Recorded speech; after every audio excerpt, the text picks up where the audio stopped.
안녕하세요, 김현입니다. 재학생 혹은 이제 졸업생과 함께 학과별로 좀 여러 가지 이야기를 들어보고 있는 진로 진학 콘서트. 오늘은 경제학에 대해서, 서울대 경제학부에 대해서 좀 이야기를 들어보도록 하겠습니다.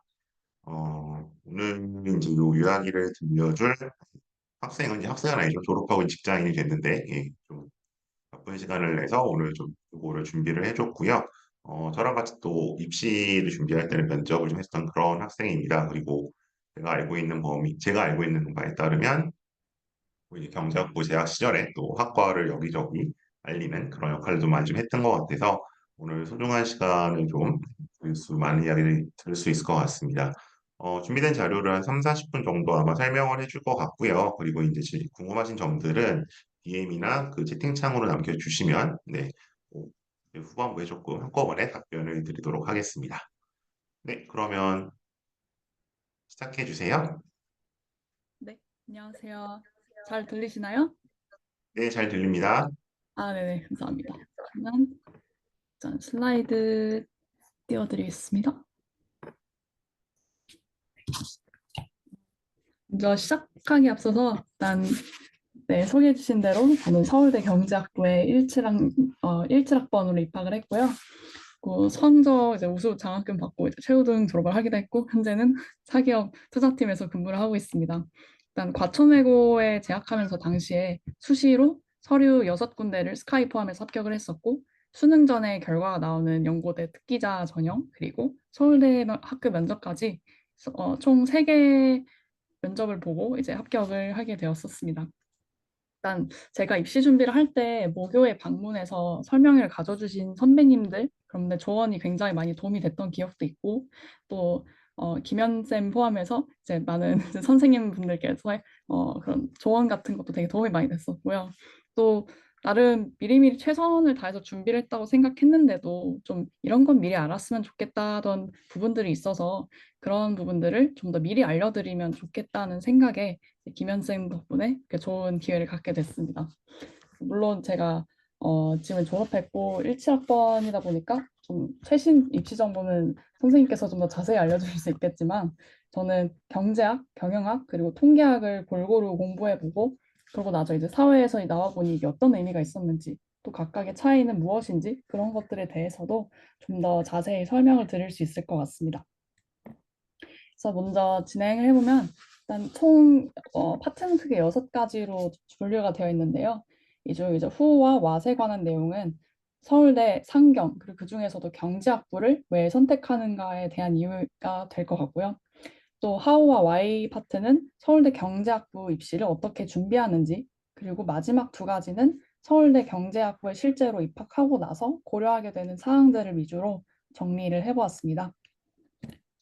일단은 문이과 침공부터 말씀을 드릴게요. 저는 문과와 이과 중 뭐가 더 낫나요? 라는 질문이 좀 이제 뜬금없을 수도 있겠지만, 물론 저는 이 질문이 경영학과, 경제학과 같은 상경계가 제공하는 장점과 결국 연관이 되어 있다고 생각합니다. 이제 사람마다 다 답은 다 다를 수 있겠지만, 보편적으로 사회가 원하는, 그리고 가능하면 대체 불가능한 돈 잘 버는 인재가 되려면 어느 분야가 더 유리할지를 기준으로 한번 생각해 보겠습니다. 또 웬만해서는 인재 수요 면에서는 인기 많은 분야의 이과, 뭐 컴공 같은 곳을 따라잡을 수가 없겠죠. 물론 기업이 이제 그렇게 돈을 많이 투자해서 혁신을 일구고자 하는 분야가 대부분 이과에 포진해 있기 때문입니다. 하지만 상경도 취업에 굉장히 유리합니다. 우선 웬만한 복합적인 사고력 그리고 문제 해결력이 요구되는 분야에서 모두 강점을 발휘할 수 있습니다. 시장을 잘 보는 사람은 특히나 이제 사업이나 투자도 잘해서 돈도 엄청 많이 벌죠. 그래서 방대한 내용을 이해하고 또 구조화해서 해결책을 제시해야 한다든지 아니면 시장이랑 기업을 이해하는 과정에서 숫자에 대한 감각이 필요하든지 하기 때문에 상경계는 문이과의 장점을 어느 정도 같이 누릴 수 있는 분야입니다. 그래서 정말 많은 상경 백그라운드는 이제 이쪽 분들이 이제 기업, 뭐 금융권, 공직, 법조계 그리고 학계 같은 곳에 진출해 계십니다. 근데 제 주변 업계분들도 그렇고 뭐 저도 느끼는 게 이 역량을 비슷한 수준으로 갖추었다면 필요한 이공계 분야에 대한 백그라운드 지식을 갖는 게 조금 더 유리하긴 합니다. 근데 이 어려운 혁신 기술 분야의 본질이란 걸 이해해야 사업을 운영하든 기술의 가치를 평가하든 할 수 있기 때문인데요.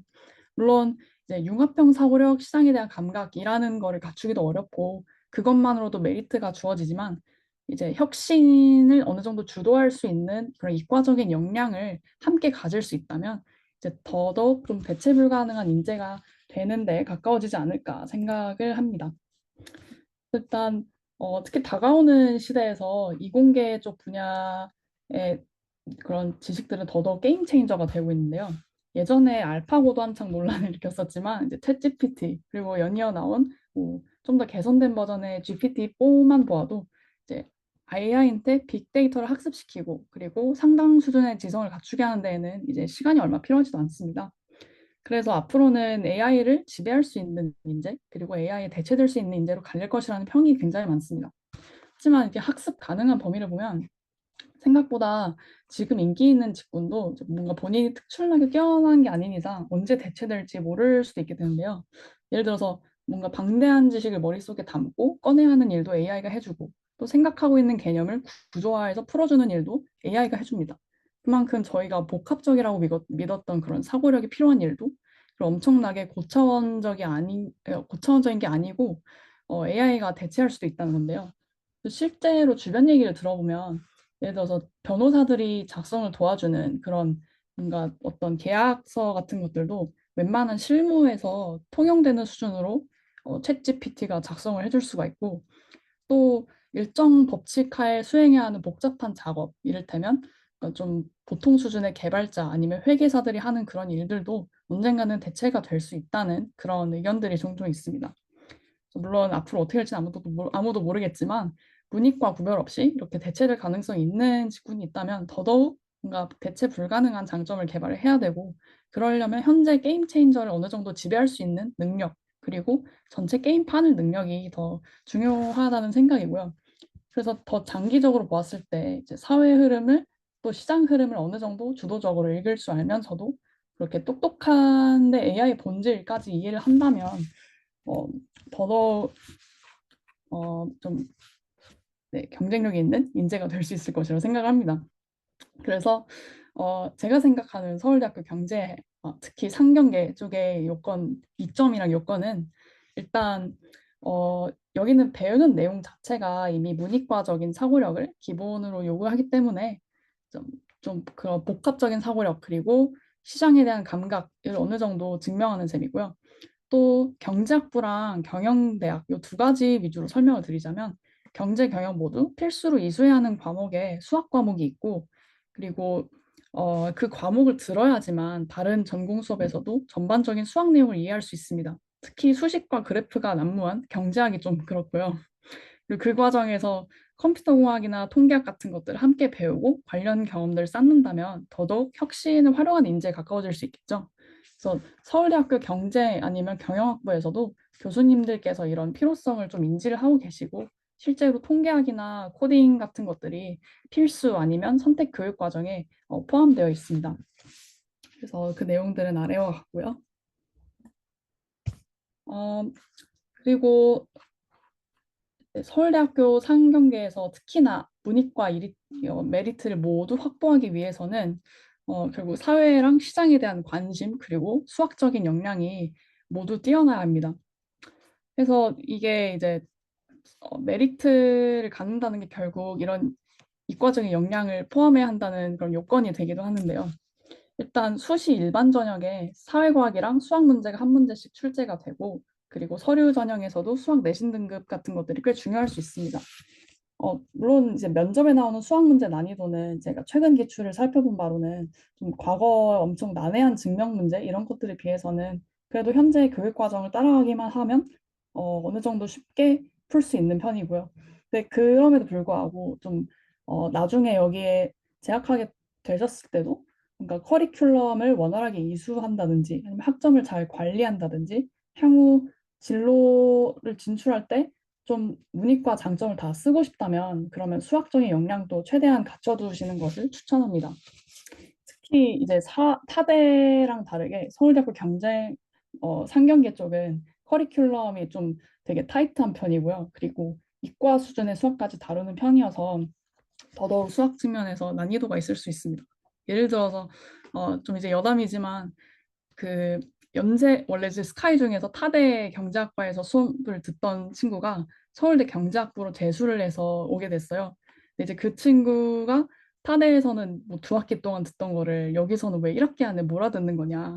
그래서 왜 더 어려운 거냐 이러면서 난이도가 훨씬 높다는 점을 저한테 언급을 한 적이 있습니다. 그래서 그만큼 전반적으로 학습량 자체가 많기도 하지만 수학적 직관 그리고 사고력에 정말 자신이 있어야 하고요. 특히 경제학부가 경영보다도 그렇습니다. 이제 상경계를 택한 이유에 대해서 말씀드렸으니까 경영학과가 아닌 경제학부를 택한 이유에 대해서도 좀 더 구체적으로 알려드려야겠죠. 보통은 상경계에서 이제 경영 그리고 경제는 같이 묶이는 경향이 있는데요. 실제로는 상당히 다른 학문입니다. 이제 경제랑 경영 모두 사회 현상을 수학이랑 통계학이라는 도구를 어느 정도 활용해서 설명하고자 하는 건 맞고 또 어느 정도 맞물리는 부분도 있지만 기본적으로는 다른 학문이고요. 그래서 경제학은 사회 전체 시스템화에서 개인, 정부, 그리고 기업 간의 각 주체 현상을 좀 정량적으로 분석하고자 합니다. 그래서 주류 경제학 사이에서는 각 주체가 합리적이라는 그런 가정을 토대로 연구를 하는 경우가 많고요. 정부기관이나 은행처럼 뭔가 좀 국가 차원의 중대한 결정을 내리는 그런 일과 관련되는 토대가 되곤 합니다. 반면 경영학은 이 중에서 특히 기업에 관한 내용에 좀 더 포커스를 두고 실제로 경영 의사결정 과정이 어떻게 이루어지는지에 대한 내용을 좀 더 다룹니다.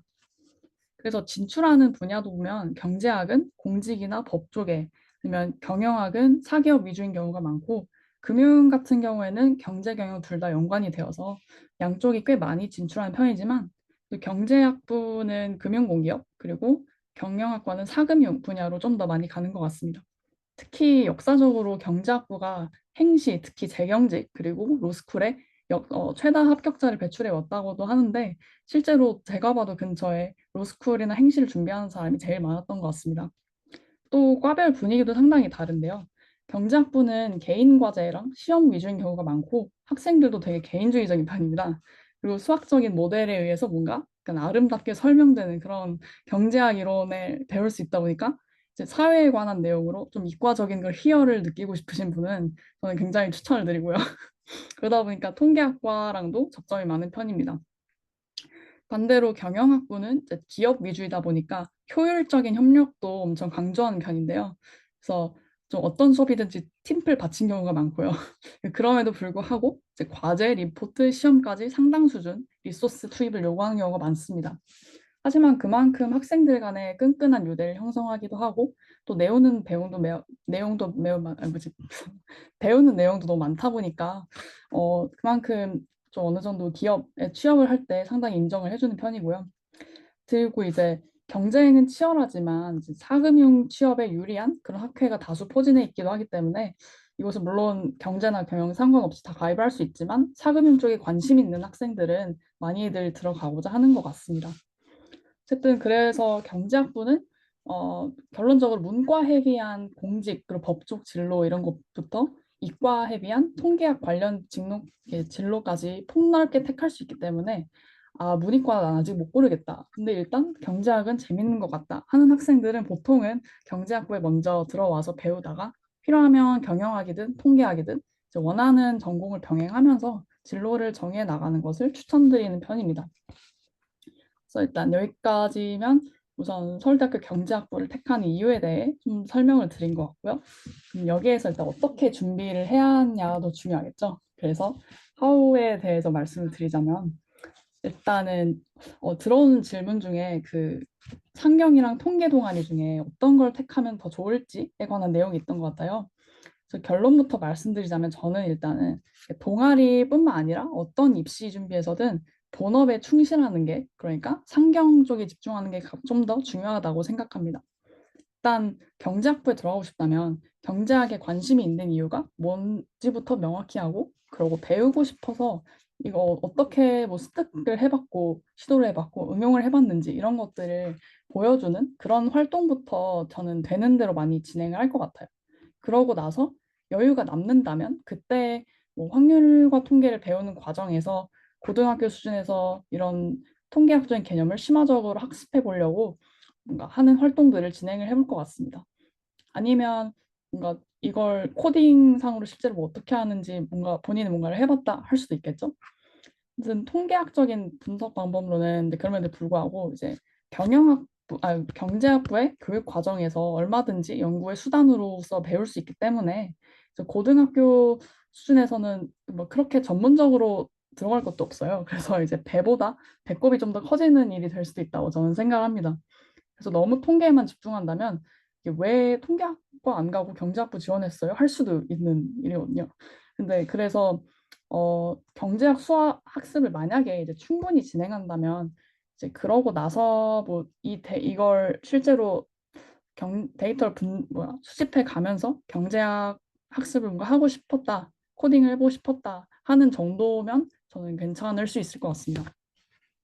그리고 이제 입학사정관 분들이랑 교수님들께서 보통 보시는 거는 그런 방법론 아니면 뭔가 어려운 경제 이론 같은 거를 얼마나 미리 잘 숙지해 놨니가 아니라 이제 고등학교 때 얼마나 의미 있게 열심히 살았니입니다. 그래서 고등학교 교육 과정은 당연히 학부 수준과 차이가 날 수밖에 없고 생각보다 고등학생한테 그렇게 대단한 거를 바라지도 않아요. 그래서 오히려 좀 단순 선행 교육을 시키는 것보다 학생이 정말 고등학생답게 좀 의미 있게 살았다는 거를 보여주는 게 좀 더 어려울 수도 있습니다. 근데 이게 경험이 특별할 필요도 없어요. 그래서 왜 그거를 했는지, 어떤 이유로 그런 활동들을 했고, 거기서 뭘 배웠고, 그래서 그러고 나서는 다른 뭔가 어떤 것들을 했고 또 뭘 깨달았나 이런 식으로 이제 학생이 어떻게 생각하고 노력하고 그리고 발전해 왔는지 그런 것들을 평가를 합니다. 그래서 그게 여기 앞으로는 경제학부에 들어와서는 어떻게 하고 싶은지 뭐 그런 걸로 이어질 수도 있겠죠. 그래서 경제학부와의 핏이 맞는지 그리고 이 학생이 향후 뭔가 경제학부를 빛내는 아웃풋을 제공할 것인지 제공할 만한 그릇인지 뭔가 그런 것들을 확인하는 것 같습니다. 그래서 저는 상경 분야에 우선적으로 관심을 보여주되 좀 넓게 다방면에 학문적인 호기심을 갖는 거는 좋게 보일 수 있다고 생각을 합니다. 만약에 그 과정에서 좀 더 맞는 분야가 발견이 된다면 그거는 자녀분께도 굉장한 행운인 일이겠죠. 다른 과목들도 열심히 배웠다면 이게 자연스럽게 배운 내용들을 서로 접목시켜 본다면 어떨까 같은 생각이 나올 수도 있는데 그런 것들이 좀 융합형 인재라는 그런 싹을 보여주는 방법이 될 수 있습니다. 그래서 예시로 저는 이제 사회문화, 확률과 통계 수업을 듣고 그리고 경제학 과목이 없어서 개인적으로 경제 공부를 좀 한 거를 바탕으로 사회문화, 경제학 그리고 통계학을 섞어서 뭔가 제 나름대로 활동을 해본 적이 있었는데요.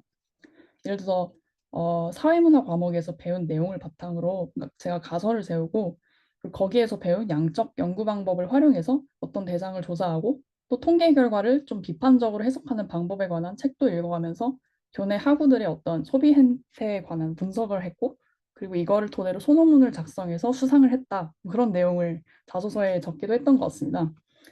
뭐 그런 예시들도 있을 수 있고 그리고 특히 이제 국립대학인 서울대학교 같은 경우에는 좀 공익을 추구하는 그런 마음가짐을 보여주는 것도 굉장히 중요하다고 저는 생각을 합니다. 그래서 뭔가 대단한 것을 해야 된다 이런 생각에 인성면이 등한시되는 경우가 많은 것 같은데 단순히 이제 나 뛰어난데 이런 것도 도와줬다 하는 것보다는 이제 뭔가 내가 이런 재능을 가지고 있는데 이게 필요한 사람들한테 정말 나눠주고 싶어서 했다. 근데 그랬더니 나도 배우는 게 있더라 하면서 뭔가 겸손함까지 강조를 하는 방법도 있겠고요. 그래서 뭐 그러고 나서 확장적으로 또 어떤 활동을 했다 하면서 지속성을 보여주면서 좀 진심이 우러나오는 그런 스토리텔링을 만들어 볼 수도 있겠고요.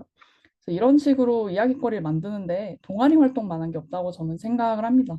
그래서 협력이든 뭐 갈등 해결이든 이제 그 자소서 평가 항목에 찾아보시면 아마 이제 여러 가지 인성 평가 요소가 있는데 그 중에서 가장 강조할 만한 몇 가지를 택하셔서 작성을 하시면 될 것 같습니다. 그래서 동아리가 진짜 그 협력이든 갈등 해결이든 이런 인성적인 소양을 보여주기에 쓸거리가 되게 많은데요.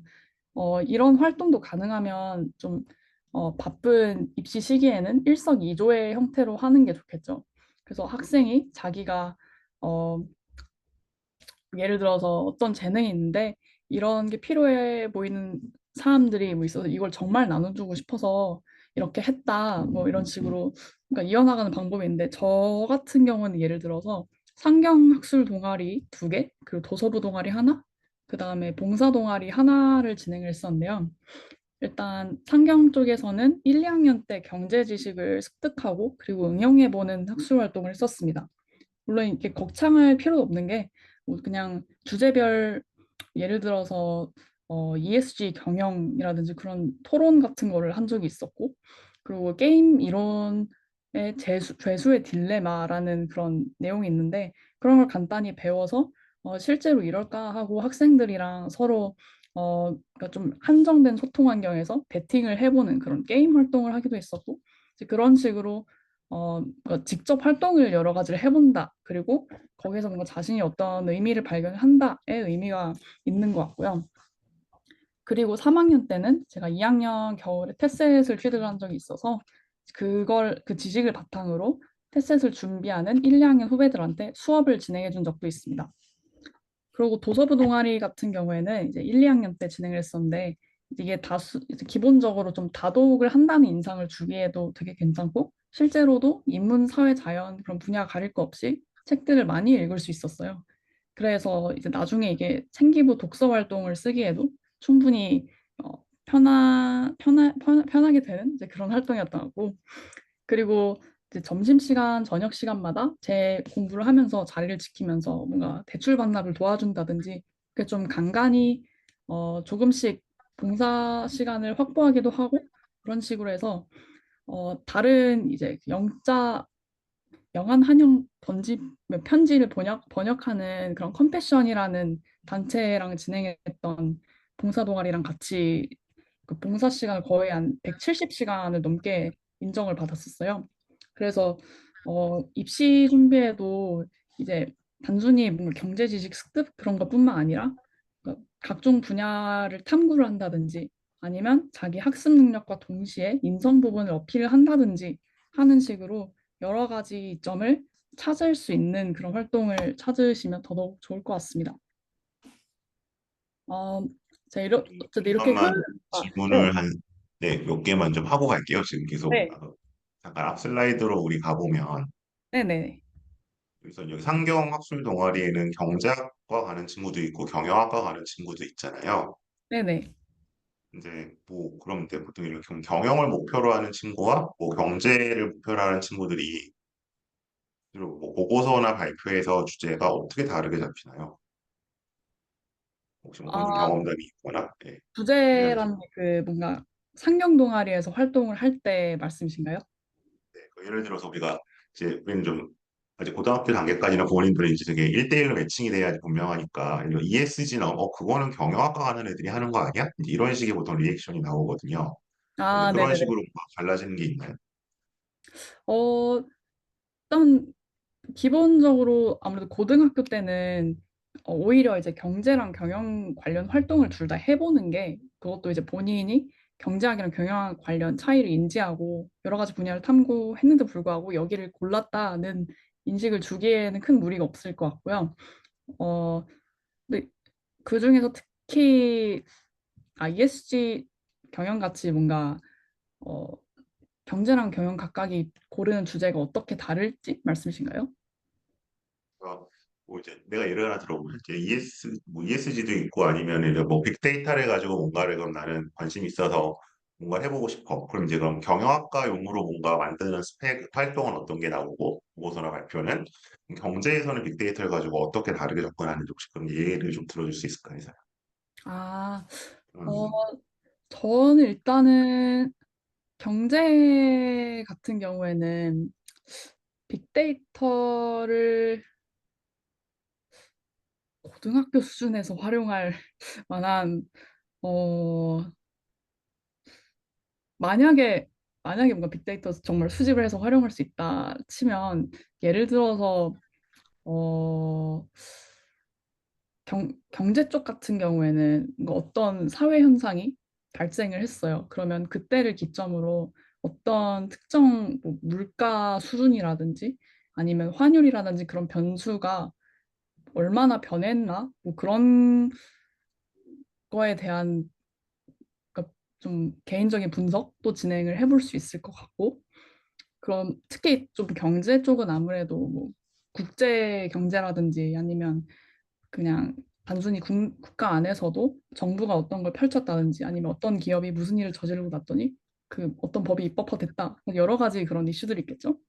그래서 좀 더 경제는 그렇게 국가 스케일로 크게 갈 수도 있고 아니면 좀 미시적으로는 개개인이 어떤 합리적인 선택을 내리는 거에 대해서 뭔가 어떤 조건이 주어졌을 때 예를 들어서 어, 제가 생각하는 예시는 그러니까 개인의 소비 행태에 관한 분석을 할 때 사실 이건 정말 편하게는 그냥 교내생들한테 설문조사를 뿌리면 되는데요. 예를 들어서 뭐 몇 가지 옵션이 있어요. 그런데 배운 지식을 바탕으로 생각했을 때는 어, 가능하면 이쪽 소비를 선호를 할 것 같아요. 아니면 특정 요인에선 이렇게 변할 것 같아요. 그러면 실제로 그러냐 그런 것들 문항을 좀 잘 만들어서 뭔가 데이터를 수집하고 그거를 분석하면 뭐 빅데이터까지는 아니겠지만 그런 것도 꽤 의미가 있을 것 같고요. 아니면 실제로 좀 온라인에서 링크를 뿌려가면서 주변 지인들한테 뭐 100명, 200명 넘게 전파를 해서 설문조사를 했던 경우도 있던 것 같습니다. 좀 그런 식으로 활용을 볼 수 있겠고, 경영학 같은 경우에는 정말 그대로 기업의 의사결정에 포커스를 맞춰서, 어, 근데 보통은 이제 경영 쪽에서 하는 경우가 크게는 금융경제 차원에서 뭔가 어떤 기업의 주가가 특정 특징을 가진 기업군들이 어떤 일정한 기간 안에 뭐 주가가 얼만큼 상승을 해서 거기에 투자했으면 수익률이 얼마나 났나 그런 것들 비교를 하면서 뭐 어떤 요인이 수익률을 더 높여주나 그런 거를 찾기도 하고 그런 것들이 있는데 물론 이거는 좀 학부나 그 이상 수준이긴 해서 뭐지? 고등학교 수준에서 가능하려면 막 예를 들어서 동네 빵집 간의 경쟁 뭐 이런 그런 걸 해야 되지 않을까 싶긴 합니다. 네. 하나 앞에 슬라이드에 배우는 과목 중에 네. 어, 여기 미시경제학에서 뭐 다른 건 알겠 정체 경제학은 뭐예요? 이 스태그플레이션 뭐 이런 거 하는 거예요?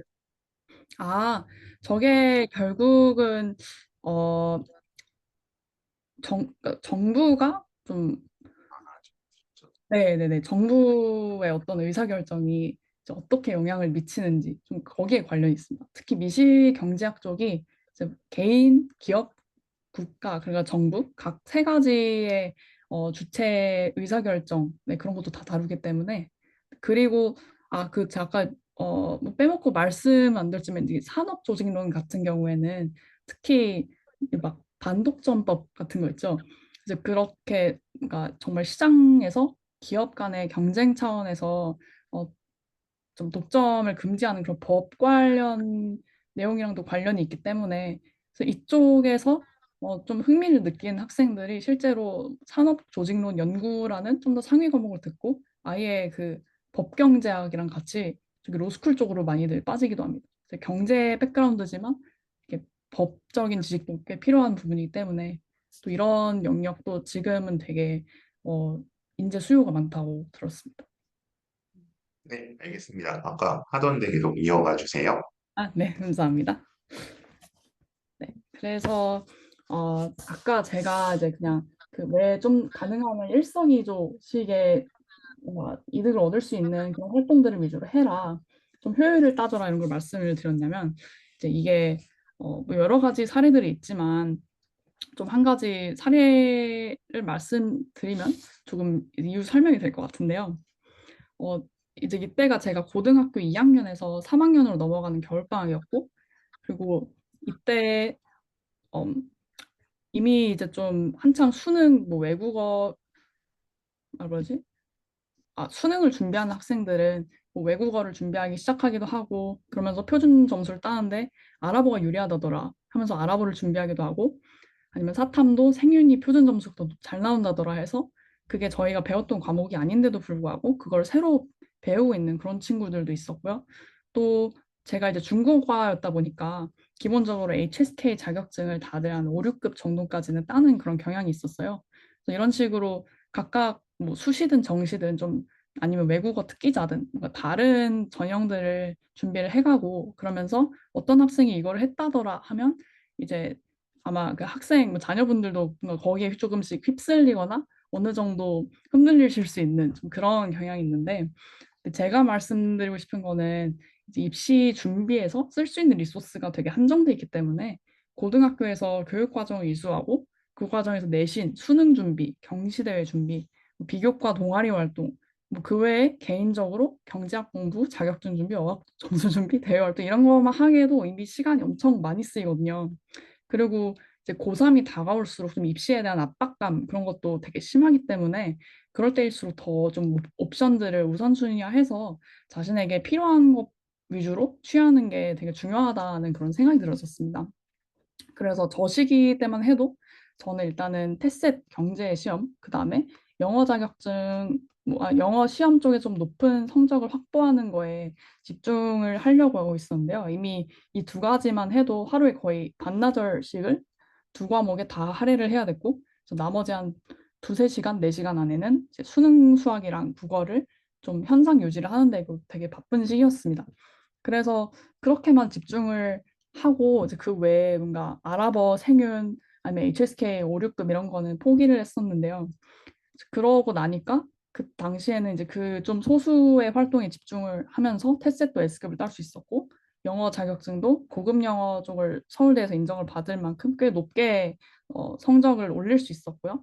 그리고 학기 중에도 이제 내신이랑 교내 대회만 집중을 하면서 내신도 잘 나왔고 또 대회도 많이 상을 타면서 많은 친구들이 기피했던 뭐 중국어 같은 것도 그냥 수능에서도 다 선택을 했는데 내신이어서 근데 그런 것도 다 그냥 1등급이 나왔습니다. 그래서 제가 드리고 싶은 말씀은 좀 뭔가 다른 학생들이 그냥 어, 좀 더 편한 길 가고 싶다, 이건 기피하고 싶다 하는 거에 너무 휘둘리실 필요 없이 일단 하고자 하는 거, 좀 전략상 더 중요하고 유리한 거 위주로 최대한 골라서 거기에 소수 항목들에 집중을 하시면 아마 그래도 좋은 결과 있을 거라는 점 말씀드리고 싶었습니다. 그래서 좀 이런 리소스 활용 전략의 중요성에 대해서 일단 고등학교 3년간 좀 뭔가 서울대학교 인재상이라든지 아니면 진짜 그 서울대학교 경제학부 학생들이 나중에 어디로 취업하는지 뭐 그런 진로에 대해서 또 좋고 그런 좀 사전 조사들을 많이 진행을 해보시면 좋을 것 같고요. 자녀분께서 그러고 이제 경제학부에 진학하고자 하는 이유를 그럼으로써 이제 좀 명확하게 확립을 하고 그 다음에 자기의 현재 수준이 어느 정도 그리고 앞으로 어떤 역량이 필요할지 그걸 좀 비교를 해서 여기에 자기가 뭔가 활용할 수 있는 교내 아니면 교회 활동들을 파악해서 이제 강점은 최대한 좀 발현을 하고 그다음에 약점은 가능하면 드러나지 않게 하면서도 좀 따로 보완을 할 수 있도록 하는 게 좋다고 생각합니다. 그러면서 이제 이런 활동들을 가능하면 생기부에 기재를 할 수 있는지 아니면 자소서에 적을 수 있는지 그런 것들도 확인을 해보시면 좋을 것 같고요. 그리고 학기별로 대략적으로 어, 어느 시점에는 좀 이런 거에 집중을 하겠다 그런 것들을 설정을 하고 그다음에 각 활동에 뭔가 충분히 투입할 리소스가 없다 싶으시면 이제 우선순위가 낮은 거는 과감히 날리는 식으로 진행하시면 될 것 같습니다. 그래서 그게 고등학교 3년간에 좀 전반적으로 진행이 되면 좋을 것 같은 플로우고요. 그러면서도 후반으로 갈수록은 이제 한 고2에서 고3 정도 넘어가는 시기에는 아무래도 좀 내신이나 아니면 뭐 진행된 사항에 따라서 수시에 집중할지 정시에 집중할지가 좀 더 결정이 되겠죠. 그러고 나서는 진행 진로에 따라서 뭐 어떤 과목 스펙을 좀 더 집중적으로 쌓을 것인가. 그리고 자신이 속해 있는 고등학교의 특징이라든지 아니면 강점, 약점에 따라서 어떤 과목에 집중할지, 뭐 자격증, 대외 활동 이런 건 뭘 할지, 그다음에 내신이랑 다른 것 중 어떤 거에 더 초점을 둘지 그런 것들이 좀 명확해져서 이외에 좀 불필요한 것들은 최소화하는 식으로 진행을 하실 수 있을 것 같습니다. 그래서 일단 가장 중요한 거는 자녀분께서 좀 주도적으로 생각하고 행동할 수 있도록 하는 것인데요. 이게 뭐 자기주도 학습이라고 하더니 근데 이런 식으로 이제 미리 계획을 해놓고 활동 하나하나를 하면서 뭔가 자신이 느낀 바를 적고 그 다음 계획도 세워 나가고 하는 그런 기록들을 쌓으면 이게 다 나중에 뭔가 자소서를 쓰거나 아니면 생기부를 매 학기 쓰거나 면접을 볼 때도 다 상당히 유리하기 때문에 그런 스토리텔링 요소들을 최대한 많이 축적해 두시는 것을 저는 추천드리고 싶습니다. 물론 그래서 이러면서 동시에 리소스까지 효율적으로 활용할 수 있다면 더더욱 좋겠죠.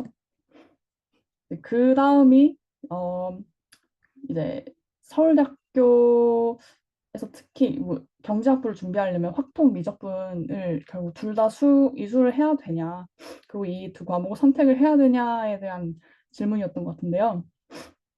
일단은 제가 찾아본 바로는 2024학년도 서울대 기준으로 경제학부에서 이제 미적분이랑 확률과 통계가 권장 과목으로 지정이 됐죠.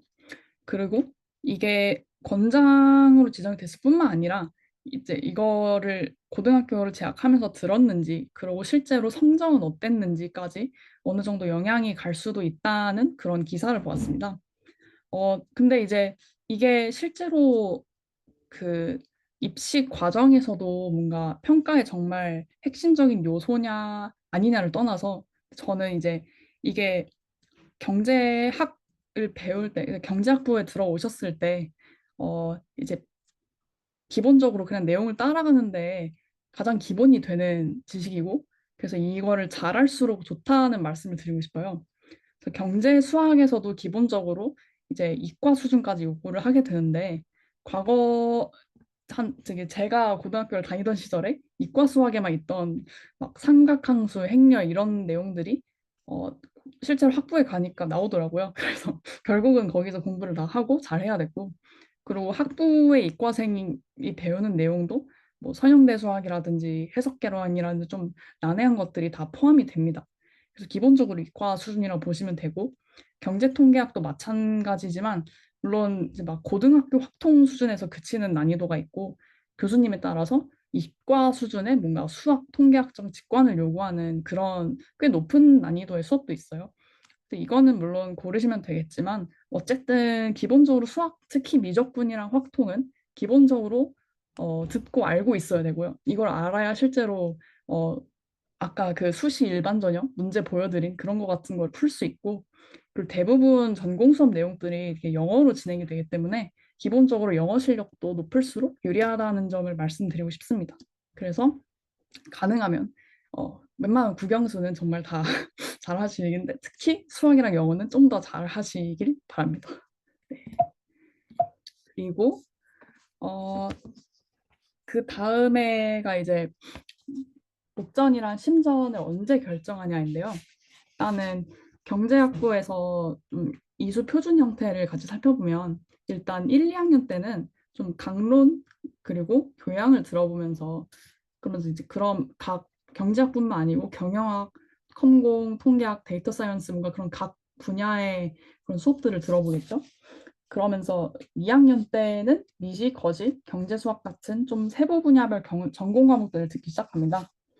그래서 저도 1, 2학년 때 여러 가지 교양 수업도 들어보고, 그리고 신입생만 들을 수 있는 각 분야의 뭐 진로 탐구 세미나 같은 것도 있거든요. 그래서 거기서 한창 국제 경제 쪽에 좀 심취했을 때 뭔가 국제기구 쪽으로 가는 방법도 있는지 이런 거를 찾아보려고 들은 적이 있었고, 그 외에도 뭐 회계 원리 같은 경영 수업, 그리고 데이터 사이언스 쪽에서 뭐 머신러닝 같은 쪽 수업도 들었었고, 또 통계학 같은 것도 들으면서 특히 통계학 쪽에 대한 관심을 키웠던 게 생각이 납니다.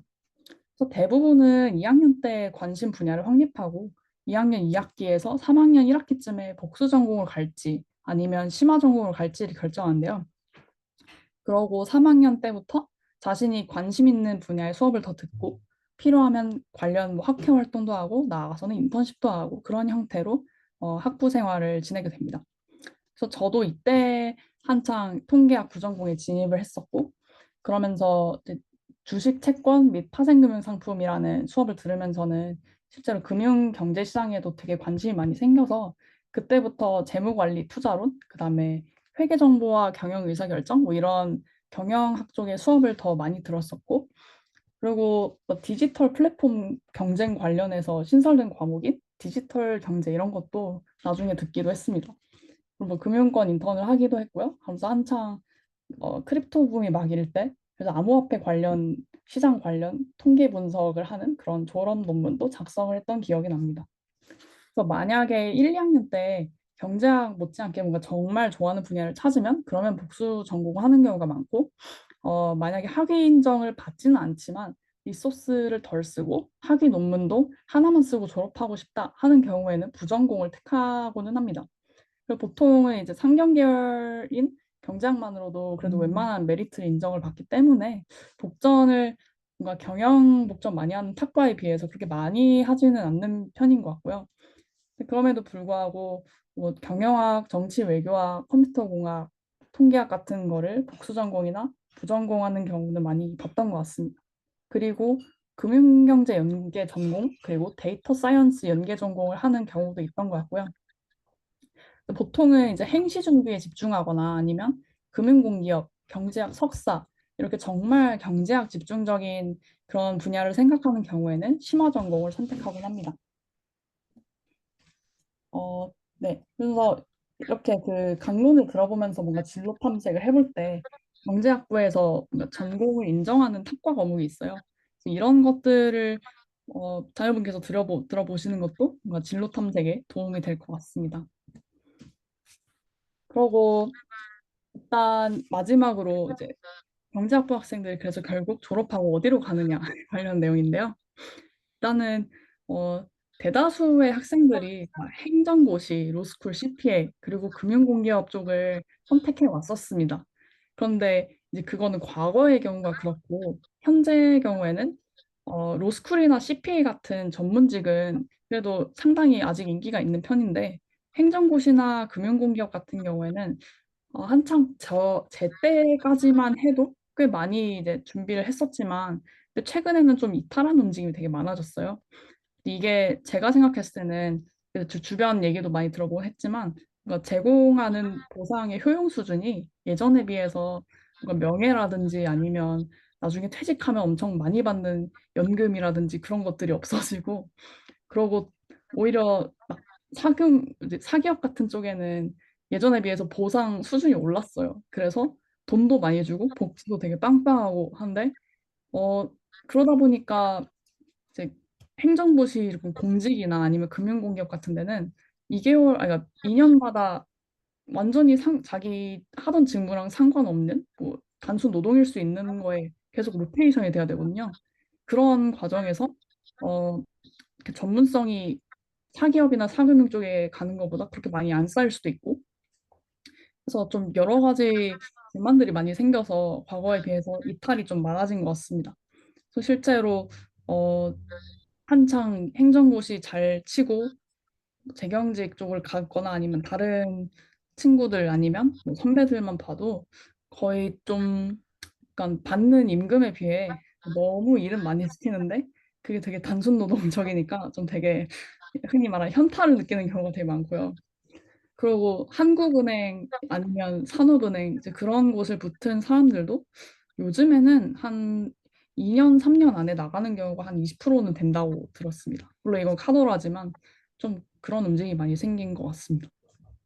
반대로 네, 전문직은 좀 여전히 인기가 높은 편인 것 같고 그 외에도 사기업, 사금융, 뭐 IB, PBC, 그 벤처 캐피탈, 아니면 컨설팅 펌 이런 데를 취업하는 경우는 아직도 꽤 있는 것 같고 또 정말로 그러니까 경제학에 꽂혔다 하는 분들은 이제 학계로 취업하시는 경우도 있습니다.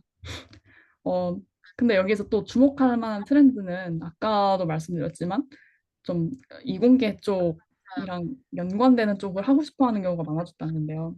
그래서 컴퓨터공학이나 통계학 같은 걸 전공하고 개발자나 데이터 사이언티스트로 좀 전향을 하는 경우도 많이 생겼고 실제로 이렇게 전향해서 개발자로 취업하고 일하고 있는 친구들도 제 주변에 꽤 있습니다. 그리고 학교 자체가 일단 창업 동아리가 꽤 많이 생겼어요. 과거에 비해서. 그래서 어, 그중에 특히 경제학부 사람들도 꽤 가입자가 증가한 편이고 이게 아무래도 어, 경제학부는 보편적으로는 이제 과거에는 실패하는 거에 대한 굉장히 두려움이 크고 그리고 가능하면 직무 안전성을 최우선시하는 좀 그런 집단이었는데 가면 갈수록 그러니까 이왕 실패할 거면 과거에 미리 해보고 좀 의미 있는 경험을 얻어보자 하는 그런 움직임이 좀 많이 생긴 것 같습니다. 그래서 네, 제가 드릴 내용은 여기까지고요. 질문 있으시면 남겨주시면 감사하겠습니다. 시간 내서 들어주셔서 감사합니다. 네, 채팅창으로 질문 주시면 답변 드리겠고요. 뭐 조금 프라이버시가 걱정되시는 분들은 DM으로 주셔도 최대한 프라이버시를 보장하는 답변을 드리겠습니다. 성원 우리 앞쪽으로 좀 넘겨볼까? 내가 좀 궁금한 게 또 잘 다른 질문들 나올 동안 네네. 물어봐야 될 것 같아서 우선 네, 여기부터 가면 될 것 같은데 요 네. 다음 장이야? 여긴가요? 뒤로 다시 그 저기 과목 속에 나와 있는 거에 네네. 여기서 네. 예, 이 별표 있는 건 뭐예요? 별표라 그래나 표시되어 있는 거. 뭐, 별표가, 경제사, 경제수학 예. 저게 그 필수 과목이에요. 이게 필수예요? 네네. 그래서 미시경제로, 경제수학도 필수예요? 네네네. 필수입니다. 음, 그래서 여기 어디였지? 그 뒤에서, 나 앞에서 말씀드린 것처럼 경제 수학이랑 이런 게 다, 네. 필수. 필수 과목으로 들어가고요. 근데 저게 꽤 수학이 어렵기 때문에 기본적으로 물론 저걸 듣기 전에 좀 이과도 같이 듣는 그런 수학 교양 같은 거를 듣는 학생들도 많은데 어느 정도 수학 수준이 꽤 요구가 됩니다. 필연이 5개예요? 하나, 둘, 네, 셋, 넷, 다섯 다섯. 개. 전공 39 듣는데 이거 정필은 5개다. 네, 그리고 그리고 한 학기에는 보통 한 대여섯 아니면 많으면 일곱 과목까지 듣는 편이고요. 3학점씩. 그렇죠? 여기 M은 뭐예요? M은 앞에 대학원, M으로 시작한 이 대학원 거예요?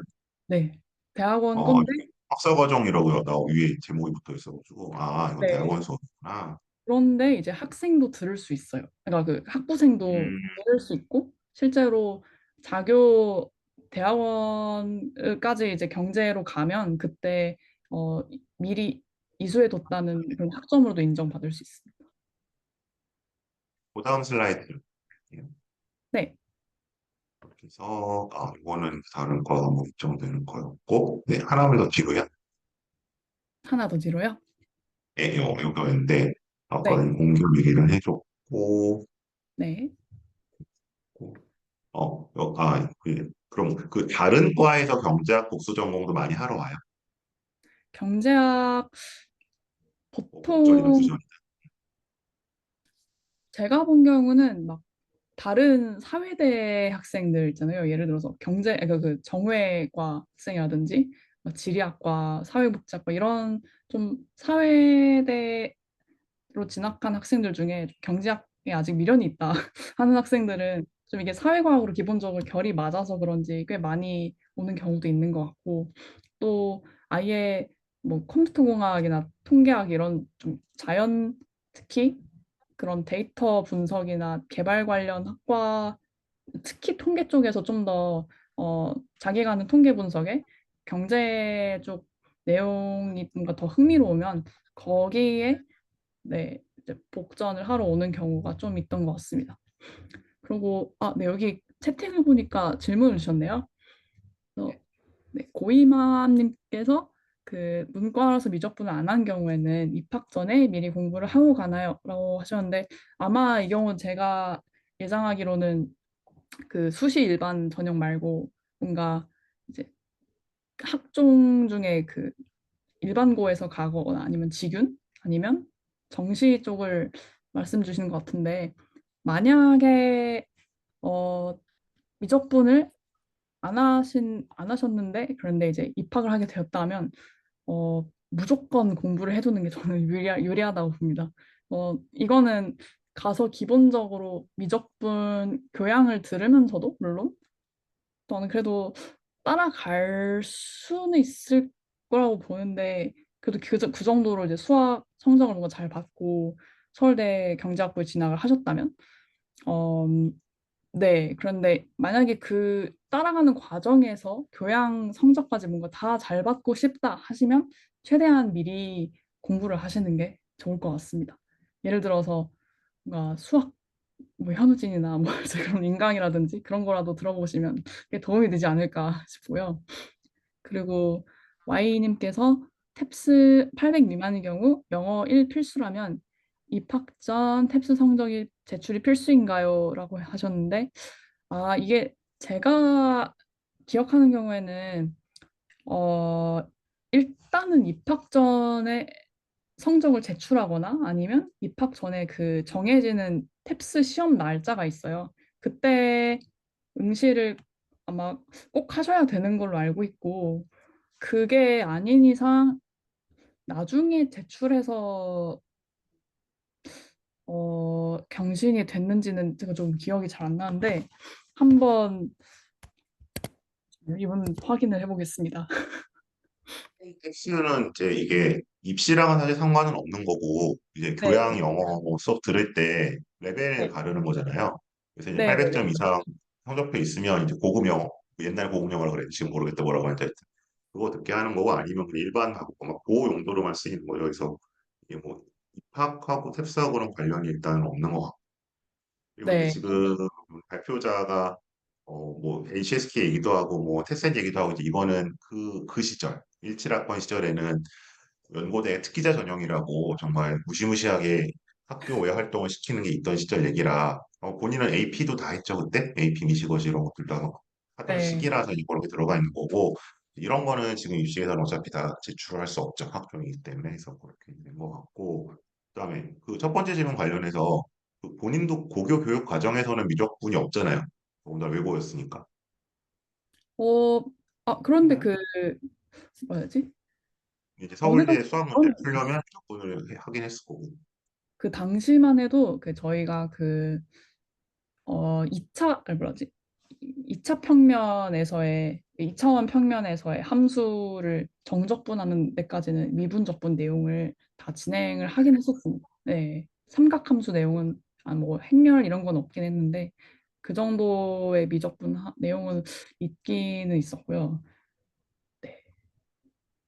그래서 아마 올해 입학한 친구들까지는 대부분 이제 문과는 미적분을 안 했을 거고 근데 이제 문제는 이제 서울대 수학 문제 출제 범위 안에 어쨌든 미적분이 들어가 있기 때문에 이제 그 친구들은 따로 어쨌든 준비를 하기는 보통 하죠. 네. 질문 하나 더 들어왔네요. 고3 때까지. 네. 고3 때까지 생기부의 경제학에 대한 이해 수준이 어느 정도 어, 여기에 대해서 뭔가 정해진 수준은 저는 없다고 보는데 그래도 가능하면 수능 사탐 과목 중에서 경제 있잖아요. 그게 사실상 이제 고등학교 수준에서 요구하는 경제 어느 정도 이해 수준이거든요. 그래서 개인적으로는 수능 경제 내용 정도만 이해하셔도 충분하지 않을까 생각합니다. 네, 뭔가 너무 어려운 것까지 배웠다 이런 거를 내세우실 필요는 없어요. 테스트 복수 움직이는 거 정도만 해도 웬만하면 다 되지 않나요? 고등학교 네, 때까지는.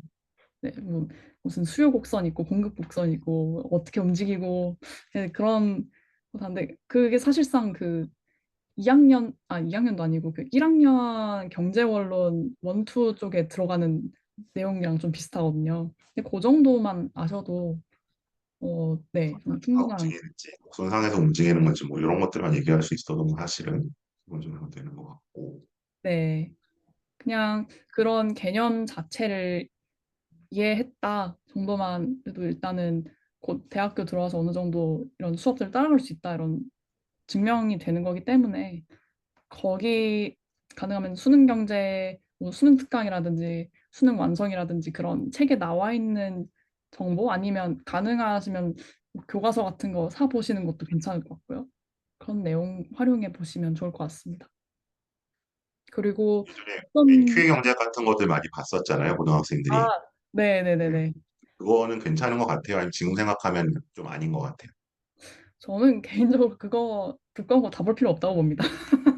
네, 볼 필요 없고 그 아까 말씀드린 대로 그 진짜 수능 경제 수준만 봐도 충분하고요. 사실상 그 무슨 예전에 AP 매크로 이코노믹스, 뭐 마이크로 이코노믹스 이런 것도 사실상 그냥 수능 경제 내용을 영어로 배우는 거라고 보시면 되거든요.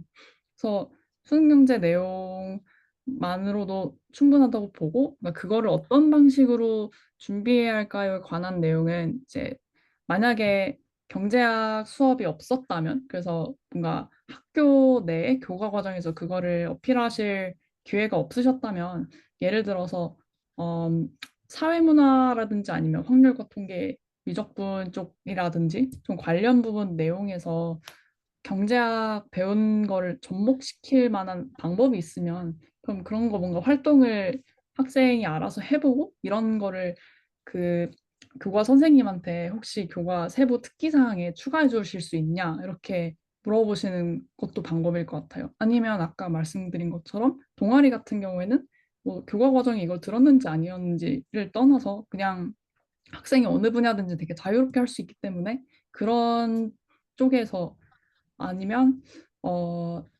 네, 교내 경시대회도 만약에 그런 게 그러면 없을 테니까 음, 대외 활동 쪽을 뭔가 해보고 그 내용을 자소서에 싣는 것도 방법이겠네요. 네, 그 정도면 어, 답변이 충분히 되셨는지 CDN님께서 네, 말씀 주시면 좋을 것 같고요.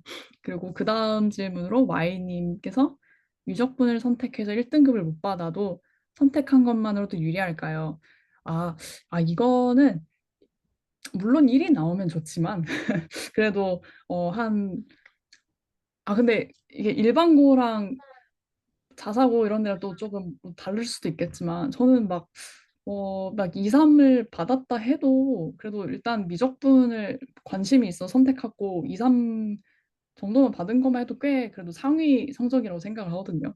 그, 뭐 아무 의미가 없다 수준까지는 아닌 것 같아요. 근데 다만 만약에 뭔가 등급이 안 좋게 나왔을 때, 어, 그게 좀 너무 아쉽다 싶으시면 그거를 만회할 만한 활동으로 미적분을 좀 더 이해하기 위해서 어떤 활동을 했고 향후 어떤 식으로 접목을 해봤다 이런 식으로 추가하셔도 네, 좋을 것 같습니다. 저도 네, 웬만해서는 그래도 그 수학 1등급을 받았던 걸로 기억은 하지만 막 실순하고 이럴 때는 막 이상 등급 남는 그런 과목들도 있었거든요. 그래가지고 네, 네, 너무 하나에 낙담하실 필요는 없을 것 같습니다. 결국은 전반적인 네, 말씀 주시죠.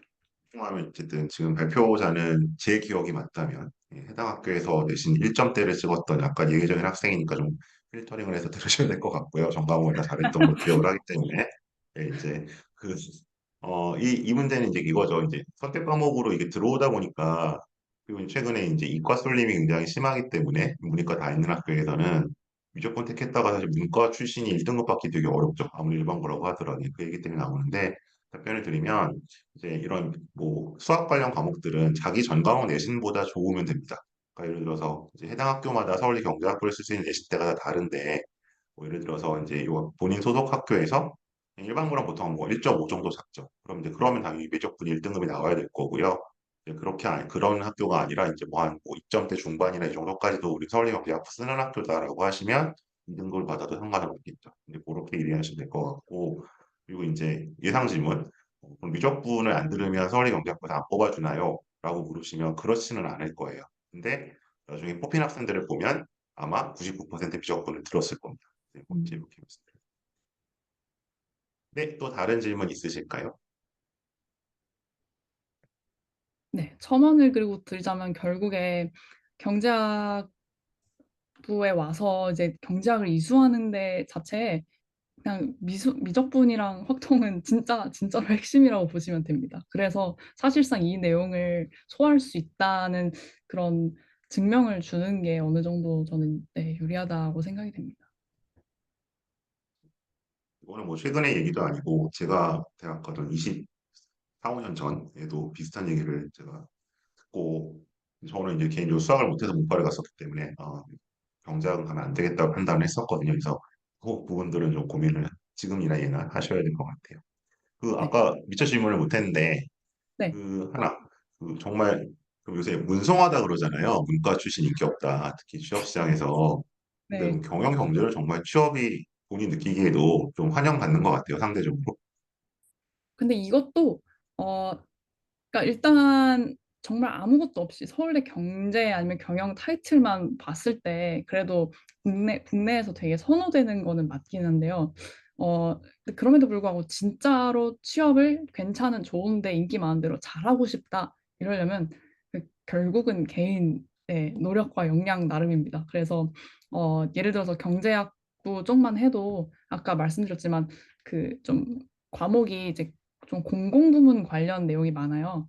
그런데 만약에 나중에 이제 취업은 생각해보니까 사금융, 사기업 쪽으로 하고 싶다. 그러면 당연히 이제 본인이 어, 뭔가 커리큘럼을 직접 찾아보시든 아니면 뭔가 주변 선배님들, 교수님들한테 좀 여쭤보시든지 해서 어, 경영학이나 뭐 좀 그런 관련 내용 쪽 수업들을 찾아서 들어보셔야 하고 그러면서 뭔가 인턴을 구하기 위해서 학회에 가입을 해서 뭐 네트워킹을 좀 한다든지 좀 활동들을 뭔가 대외 활동들을 해본다든지 그런 개인적인 노력들은 다 정말 저는 필수라고 봅니다. 그게 아니면 네, 사실상 남는 길이 결국은 웬만해서는 금융공기업 쪽에 이제 시험을 치면서 이제 A 매치, B 매치, C 매치 이런 것들이 있는데 이제 A, B, C로 갈수록 조금씩 네, 은행 같은 거에 티어가 좀 떨어져요.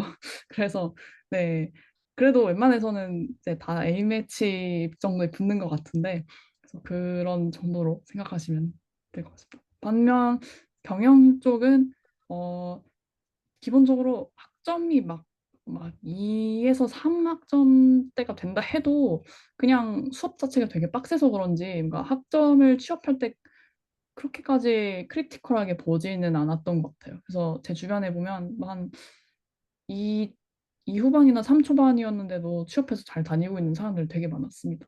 그런데 그런 이제 그 학생은 이제 학점이 좀 낮을 수 있더라도 뭔가 자기가 개인적으로 나중에 인턴십이나 학회든 그런 활동들을 하면서 보완을 한 거겠죠. 대부분 좀 그리고 학점이 낮으면 그런 학회하느라고 시간을 너무 많이 써가지고 시험 준비 제대로 못하고 그래서 학점이 낮은 경우가 많아요. 그래서 막 사금융이나 기업 같은 취업할 때도 거기서 이제 좀 그런 거를 반영을 그러니까 생각, 좀 고려를 해주는 편인 것 같습니다.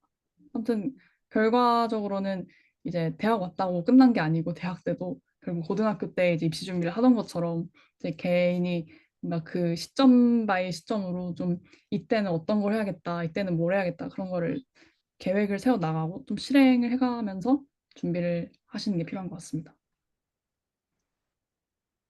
원하는 인기 있는 회사에 가기 위해서는 일단 뭐 그 전공 졸업장, 그다음에 수요등 졸업이면 3.9 이상의 학점, 그리고 인턴십 이 세 가지 필수다. 어, 어, 학생은요. 학점까지는 필수가 아니라 보겠습니다. 저는. 그런 건 네. 필수는 아니다.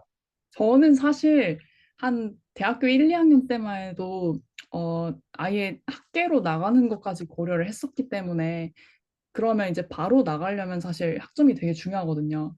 네, 그 실제로 해외대로 바로 유학을 가는 경우에는 학점이 막 기본 4에서 4.1 넘기는 학생들이 되게 많습니다. 그래서 그런 경우가 아니면 어, 막 그렇게까지 뭐 4를 넘기고 뭐 이런 데까지 집착을 안 하셔도 한 3 중반에서 후반 정도까지만 가도 메리트가 있다고 봅니다. 저는.